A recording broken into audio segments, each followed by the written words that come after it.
What's up, everyone, and welcome to the channel. Hope you guys are having a great day.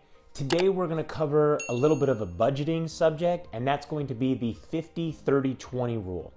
Now we're going to talk about what the 50-30-20 rule is, why it can be useful, and why you may want to use a little bit of a different rule set for your budgeting. Now these are going to be personalized plans, so you're going to have to think about these things a little bit and how they fit your household, your financial goals, and what you're looking to achieve. So first, let's start off with just covering what the 50-30-20 rule is.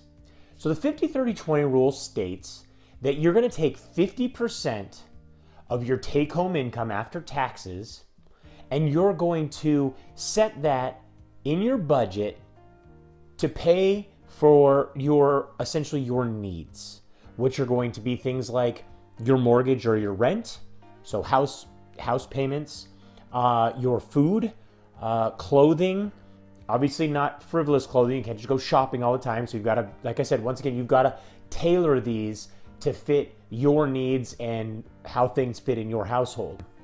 Things like your car payment, car insurance, stuff that you need to essentially survive. The next portion of this is going to be the 30%.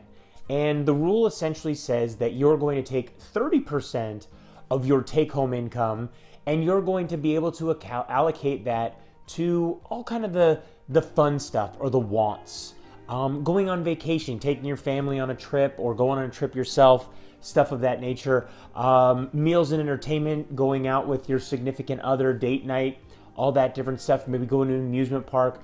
All of those different things that you're like, you know what, I really would love to do that. That fits into the 30% of the 50-30-20 rule. Now the last portion, which is the 20%, is going to be money you put into savings. And that is going to be you putting money into savings, whether you're saving for a rainy day or you're looking to do investments or any of that type of stuff. So those are the basics. That gives you the broad strokes of what the 50-30-20 rule is. Now, one of the reasons that I'm not a huge fan of this rule is, one, I really think that of your take-home income, you should be saving or investing more than 20%. Now, this gets a little bit challenging as we get older and we get more responsibilities and children come into play, and we have many, many more things that just cost money. It's inevitable. I remember when I look back and I think back to my 20s, and I survived off $800 a month.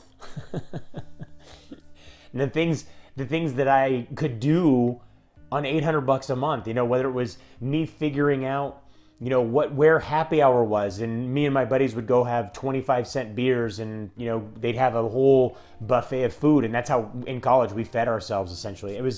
It's crazy to think back and think the things we did and what we survived on. Now, granted, I'm talking about almost 25 years ago. So we're, obviously inflation has changed things, and so that's a whole other conversation that we can have. But, speaking of inflation, is kind of one of the reasons I don't like the 50-30-20 rule is if you are just taking 20% of your income and you're just putting it into savings, well, right now, if you look at really, really basic bank accounts, but savings accounts, they actually don't pay you enough in interest to even keep up with inflation. So your dollar today, a year from now, won't even with the interest that you get, won't even be worth the same amount of money. It'll actually be worth less. So you really have to, if you're going to follow this rule, and you can, and that's your personal choice, you're really going to want to at least look for a quality savings account from places like Betterment or Ally Bank or SoFi or anywhere that's going to give you at least a decent enough return to where money that you're putting into that savings account is going to keep up with inflation, or at least outperform it. You're going to want to outperform it. Not outperforming inflation is bad. It's not good. So make sure that you're doing that at the very, very least. Now, one of the other problems that I have with this is, and like I said, because of the fact that the savings portion of this will allow you to survive. It will allow you to go on vacations. It will allow you to do stuff like that as long as you live within your means. If you start to live outside your means, it's going to get a little tricky. And so you will be able to survive, but you're not going to thrive. And that's really where kind of the next part of this video comes into play. But before we get into that, I really want to ask a favor, and that would be to hit that like button. You hit that like button if you like what you're seeing so far, you want to see more. Obviously, you can keep watching the video. You don't have to hit the like button. But if you would hit that like button, it would really help me out, helps out with that Google algorithm. So I really do appreciate it. Anyways, moving on to the next section of this is what I actually like to use as my breakdown. Instead of a 50-30-20 rule, we're going to break this down, and we're going to break it down into two groups of individuals. And the first group is going to be if you're under 30 and you haven't started your family yet. Because there is a difference from when you're single. And I mean, when I say single, you're not married, you're not, you don't own a home, you aren't into that portion of your life quite yet. And when you are married, you own a home and you start to gain many, many more responsibilities and things get more expensive each and every month. So we're gonna start with the first group. We're gonna call it the under 30s. We'll use that just as the term for this video. The under 30s, I would recommend that you allocate 50% of your take-home income after taxes to not only your needs, but also your wants. And the reason I recommend that you do this is because we're going to break the next 50% up the same way before, but only for a short period of time. So you're going to allocate 50% towards your rent. Maybe you do own a home, and you've got a house payment. Good for you. So, but 50% is going to go to those needs, and also your wants. So your vacations, your nights out, date night, all of that different stuff. So things are going to be a little tight. But if you live within your means and you set your budget this way, especially if you start young, the younger you start with this, as you make more money, look, that 50%, if you start off, you come out of college, you have a job making $50,000 a year. Obviously, you can't say 50% of that because there's going to be taxes taken out of that. But each year you get a little bit of a raise, a little bit of a raise, a little bit of a raise. As you get a little bit older, now it's 70,000, it's 80,000. That 50% goes up, so you can start to afford a few more things. And you can do that. It's a sliding scale. As your income increases, you change how much is allocated to this 50%. The next portion of this is going to be how we break up that next 50%. And I would recommend that once again, you still do the 20% and you put that into savings. But you're going to use a higher yield savings account that's going to give you enough in interest that's going to pay you more than the rate of inflation. So you're not actually losing money at the end of every year.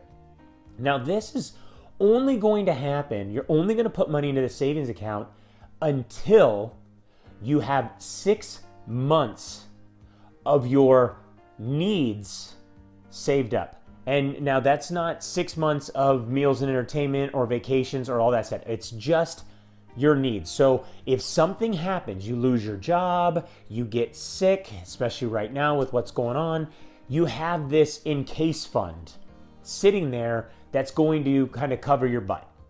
And it's going to be able to pay, your mortgage or pay your car payment, pay your car insurance, put food on the table. Those are the things that you have to decide are my needs. Now, you're going to have to determine what your needs are and how much that is because everybody's situation is different. Look, if you've got rent in Los Angeles or you have rent in Billings, Montana, I guarantee those numbers are going to be different. So you're going to have to come up with what those numbers are. But you're going to save 20% of your take-home income every single paycheck.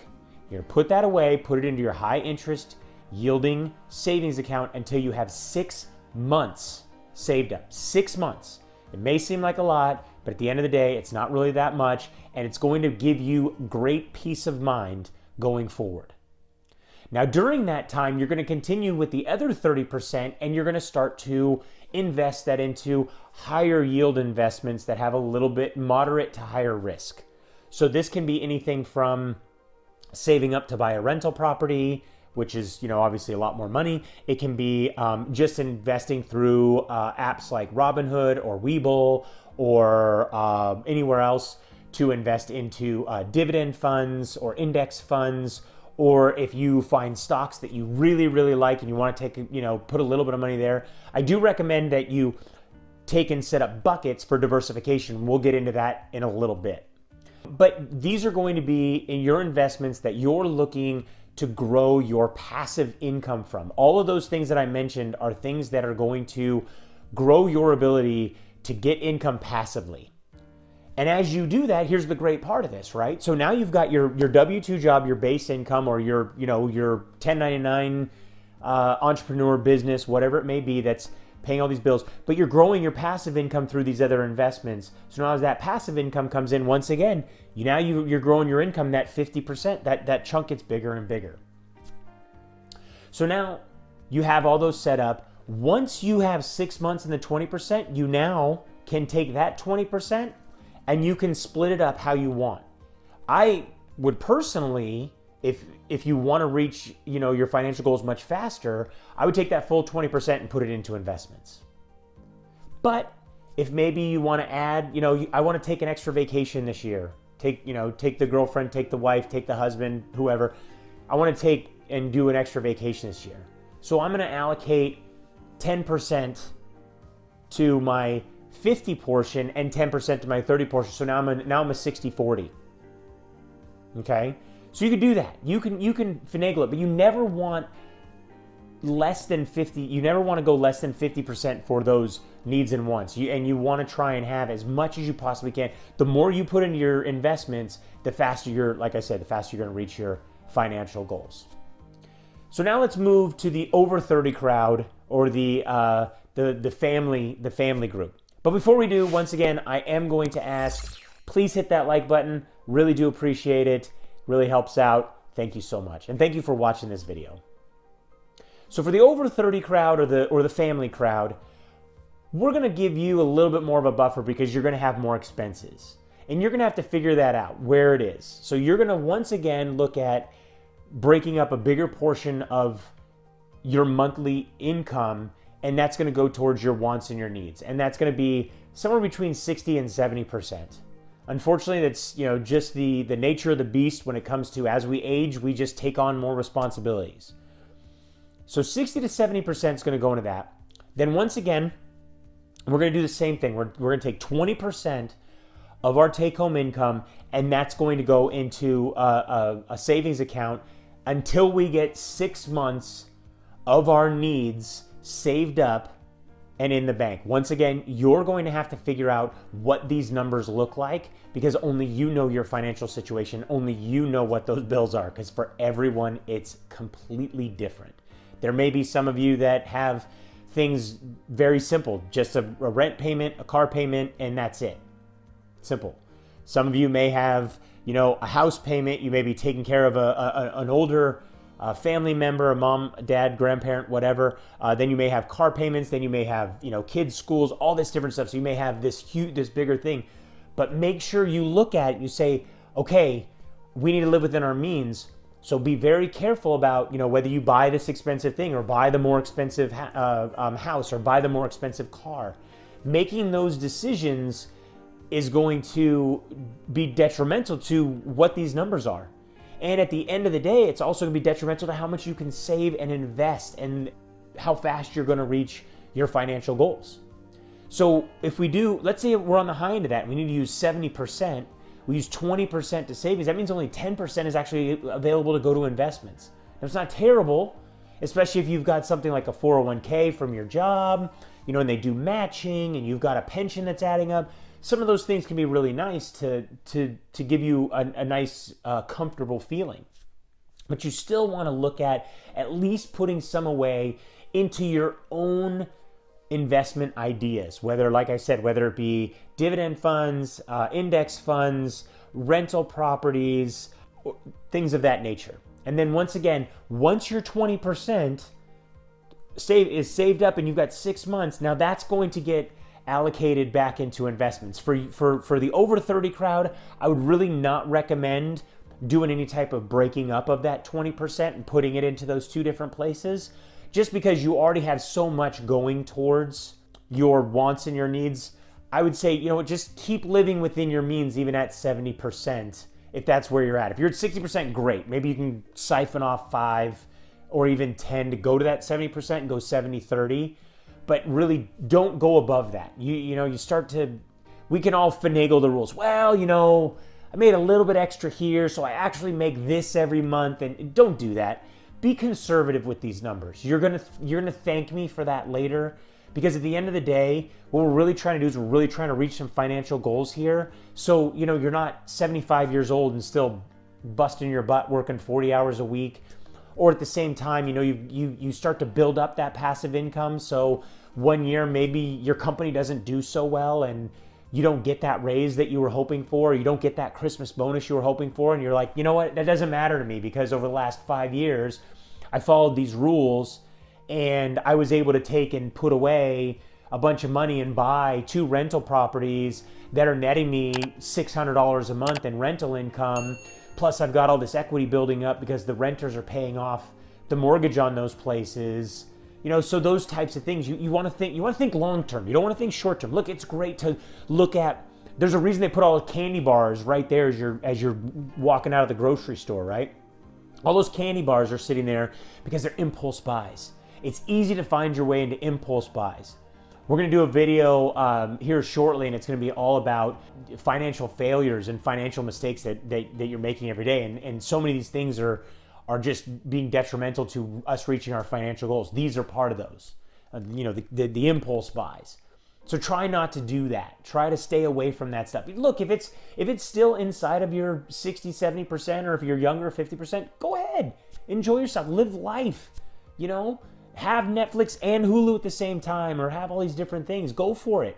But look, every single time you take away from money that you're putting into your investment portfolio, that's just, 1 more month, 2 more months, 3 more months that you have to have delayed gratification until you are going to reach those financial goals and be able to experience financial freedom and be able to do really whatever you want. Whether it's retiring early, traveling 3 months out of the year, taking on a job that doesn't pay as much, but it's something that you absolutely love.